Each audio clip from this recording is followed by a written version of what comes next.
Assalamualaikum warahmatullahi wabarakatuh. Saya Putri Amanda dengan NIM 20 10 30 1112, Prodi S1 Fisioterapi Universitas Aisyah Yogyakarta dari kelompok B3. Di sini saya ingin mengajukan video untuk memenuhi tugas praktikum anatomi yang diampu oleh Bapak Trilaksono. Di sini saya akan menjelaskan mengenai anatomi vertebra dan pelvik. Vertebra itu sendiri adalah tulang belakang, terdiri dari banyak tulang, dari tulang leher hingga tulang ekor. Ada beberapa pembagian pada tulang vertebra. Ada 7 cervical vertebra, itu berada di area tulang leher. Kemudian 12 thoracic vertebra, itu ada di punggung. Kemudian 5 lumbar vertebra, itu berada di punggung bagian bawah. Kemudian sacrum, itu adalah satu tulang yang sebenarnya adalah penggabungan dari 5 tulang. Kemudian ada coccyx, yaitu tulang ekor. Nah, tugas dari vertebra ini yaitu untuk melindungi medula spinalis. Medula spinalis itu adalah sumsum tulang belakang. Vertebra terdiri dari 33 tulang. 24 tulang saling bersendi membentuk kolumna vertebralis yang kemudian bersifat fleksibel, yang dimaksud adalah bisa bergerak, lalu bisa memutar badan kita, lalu menekuk ke depan ataupun ke belakang. Vertebralis ini yaitu tadi 7 buah vertebra cervical, 12 buah vertebra torakal, 5 buah vertebra lumbal, 1 buah atau penyatuan 5 buah os sakral. Kemudian ada 1 buah atau penyatuan 3-5 buah yang disebut dengan os coccygeus. Kemudian ada struktur vertebra. Yang pertama dibentuk oleh korpus sebagai penerima badan. Korpus itu adalah badan tulang. Kemudian arcus, ring bulat sebagai pelindung spinal cord. Kemudian processus spinosus dan processus transversus sebagai sepasang komponen mekanik. Nah, untuk bentuknya kurang lebih seperti ini. Ada tonjolan yang atas itu dinamakan processus spinosus. Kemudian tonjolan yang ada di sampingnya itu adalah processus transversus. Kemudian di situ ada lubang, itu dinamakan dengan foramen vertebralis. Kemudian bagian bawah itu ada korpus. Nah, selanjutnya ini adalah gambar sacrum. Untuk tanda garis yang berwarna kuning itu dinamakan dengan crista sacralis mediana. Untuk pada garis warna hijau itu adalah promontorium. Dan kemudian untuk yang tanda garis warna merah itu adalah linea transverse, yang merupakan garis yang menghubungkan foramen satu dengan yang lain. Untuk sacrum gambar ke-1 itu dilihat dari posterior. Untuk gambar yang kedua itu dilihat dari anterior. Kemudian gambar yang ketiga itu adalah dilihat dari superior. Kemudian pada gambar yang keempat itu, dan kemudian yang pada gambar 4 itu dilihat dari sisi lateral. Selanjutnya ada ligamentum penguat kolumna vertebra. Selain tulang di vertebra, itu ada bagian yang terpenting, yaitu ligamen. Di antaranya yaitu yang pertama ligamen longitudinal anterior yang terbentang sepanjang bagian depan kolumna. Kemudian ligamen longitudinal posterior pada bagian belakang korpus dan menutup bagian depan spinal kanal. Kemudian ligamen flavum membentang bagian dalam arcuate dan menutup samping dan belakang spinal kanal. Kemudian ligamen interspicius menghubungkan tiap processus spinosus atas dan bawah. Kemudian ligamen supraspinosus mulai dari C7 hingga sakrum yang terletak di belakang ligamen interspinosus. Kemudian yang terakhir itu ada ligamen intertransversum menghubungkan tiap processus transversus. Nah, ini adalah gambarannya seperti ini. Pada gambar tersebut disebutkan bagian-bagiannya, yaitu yang pertama itu ada anterior longitudinal ligamen, dia ada di luar bagian korpus. Kemudian ada posterior longitudinal ligamen, dia berada di dalam. Nah, anterior longitudinal dengan posterior longitudinal ini yaitu dia melekatkan antar korpus. Kemudian ada intertransfer ligamen, dia melekatkan antara processus transversus. Kemudian ada interspinosus ligamen, dia yang menguatkan antar processus spinosus di bagian dalam. Kemudian ada facet capsulari ligamen, itu dia penguat di bagian posterior tapi di sebelah luar. Kemudian ada supraspinous ligamen, dia juga merupakan penguat tapi di bagian paling luar. Selanjutnya otot-otot sekitar vertebra. Ini ada pada sisi posterior dan superficial. Sisi posterior pada dip atau daerah punggung di bagian dalam terdapat otot-otot transfer spinalis, longissimus, iliacostalis, kemudian spinalis, serratus posterior, dan latissimus dorsi. Kemudian yang superficial di sisi lateral yaitu samping itu terdapat otot quadratus lumborum dan psoas.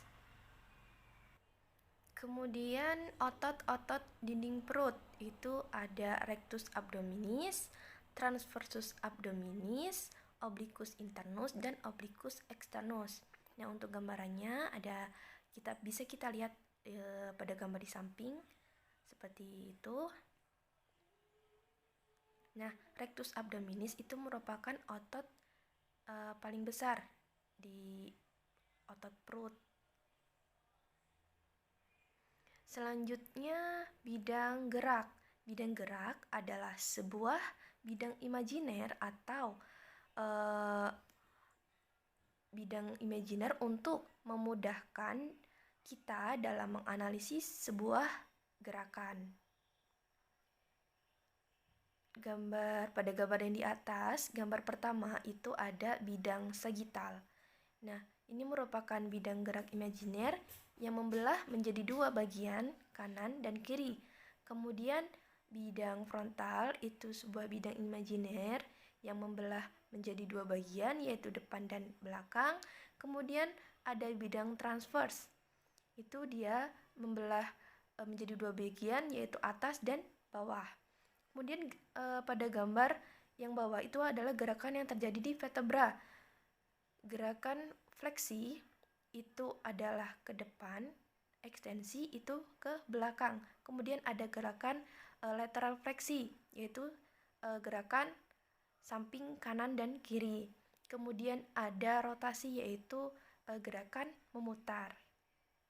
Untuk gerakan fleksi dan ekstensi pada vertebra itu terjadi pada bidang sagital.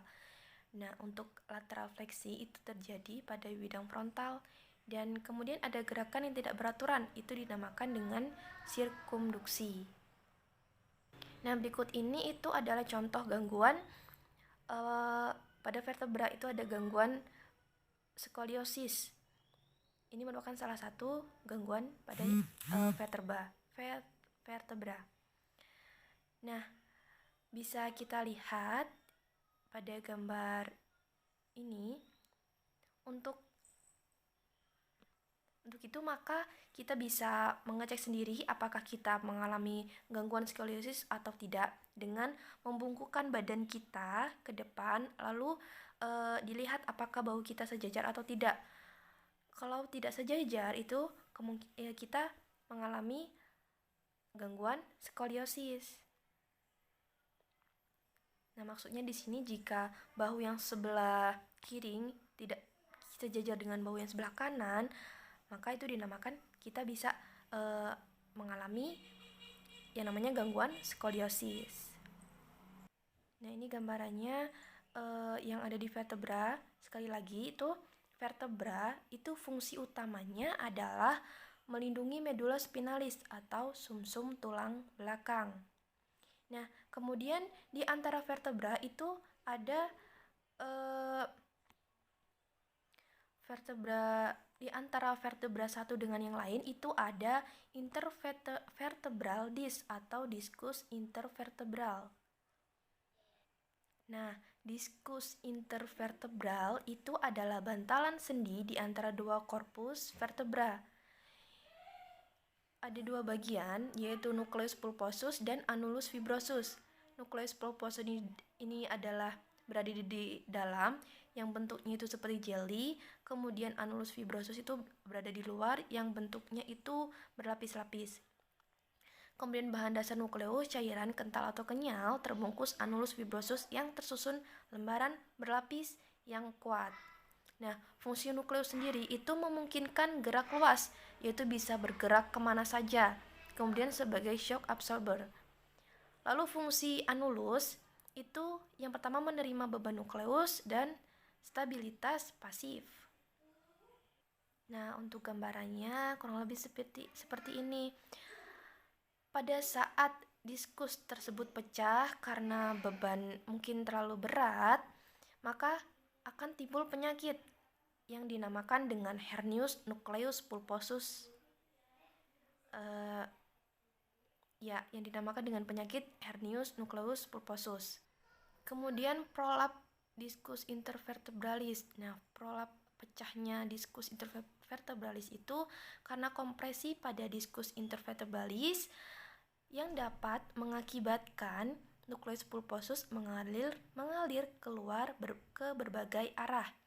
Kemudian prolap diskus intervertebralis itu dapat terjadi karena kerusakan annulus fibrosus sebagai hasil mikrotrauma yang berulang.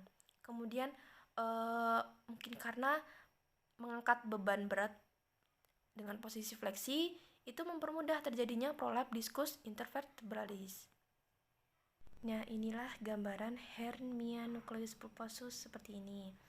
Ini adalah nukleus pulposus diskus yang pecah dan menekan medula spinalis. Bahayanya kalau menekan medula spinalis itu akan merusak spinalis dan itu bisa terjadi gangguan di kedua kaki. Kemungkinan kakinya tidak bisa merasakan, kemudian bahkan bisa sampai efek fatalnya itu bisa terjadi kelumpuhan pada kaki. Kemudian setelah vertebra itu ada pelvic.